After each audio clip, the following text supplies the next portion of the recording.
ভাৰতীয় ফুটবল সংস্থাৰ সভাপতি হোৱা অসমৰ প্ৰথম ব্যক্তি কোন আছিল? প্ৰথম অসমীয়া ফিফা ৰেফাৰী কোন আছিল? সো হে গাইস, আকৌ এখন নতুন ভিডিঅ' লৈ আৰু নতুন কেইটামান প্ৰশ্ন লৈ আজিৰ এই ভিডিঅ'খন হ'ব অসমৰ খেলুৱৈৰ ওপৰত। কোনে ক'ত প্ৰথমে কি খেলিছিল সেই বিষয়ে প্ৰশ্ন হ'ব। তো বলক আজিৰ এই ভিডিঅ'খন আৰম্ভ কৰোঁ।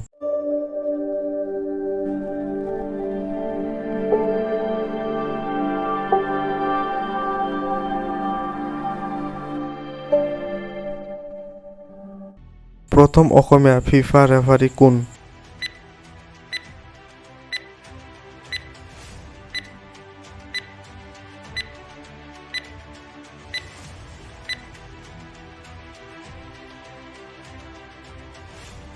গুৱাহাটীত প্ৰথম এদিনীয়া আন্তৰ্জাতিক ক্ৰিকেট খেলখন কাৰ কাৰ মাজত অনুষ্ঠিত হৈছিল?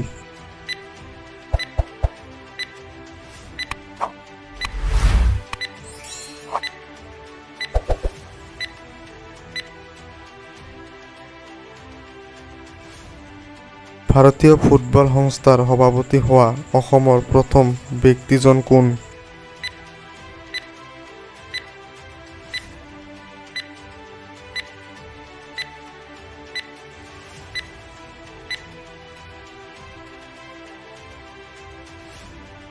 ভাৰত এ দল অন্তৰ্ভুক্ত হোৱা অসমৰ প্ৰথম ক্ৰিকেটাৰজন কোন?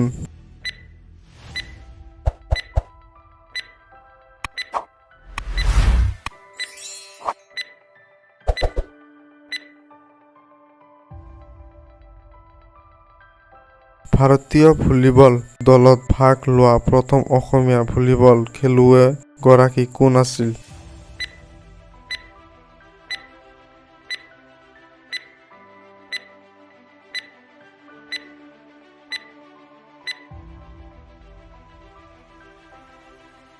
তো হে গাইজ, আজিৰ এই প্ৰশ্নকেইটা নিশ্চয় বহুত ভাল লাগিছে আপোনাৰ ওচৰত, কাৰণ আজিৰ এই ভিডিঅ'খন আমাৰ অসমৰ খেলুৱৈসকলৰ ওপৰত হৈছিল। আৰু যদি আপুনি মোক আৰু বহুত ছাপোৰ্ট কৰে তেনেহ'লে মই ইয়াৰ নেক্সট পাৰ্টটো লৈ আহিম। আপুনি জানিব পাৰিব আমাৰ অসমৰ কিমান ভাল ভাল খেলুৱৈ আছিল আৰু লগতে আপুনি কিমানকেইটা প্ৰশ্নৰ উত্তৰ জানিছিল।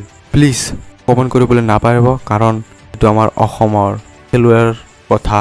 আৰু আপোনাৰ যদি মোৰ এই ভিডিঅ'খন ভাল লাগি থাকে তেনেহ'লে প্লিজ এটা লাইক কৰিব, লগতে মোৰ এই চেনেলখন ছাবস্ক্ৰাইব কৰি দিব আৰু বেল আইকনটো বজাই দিব, কাৰণ ইয়াৰ নেক্সট পাৰ্টতো চাব লাগিব আপোনাৰ, হয়নে? অ'কে, আজিৰ কাৰণে এইখিনি। ভাল থাকক, সুস্থ থাকক, টেক কেয়াৰ এণ্ড জয় অসম।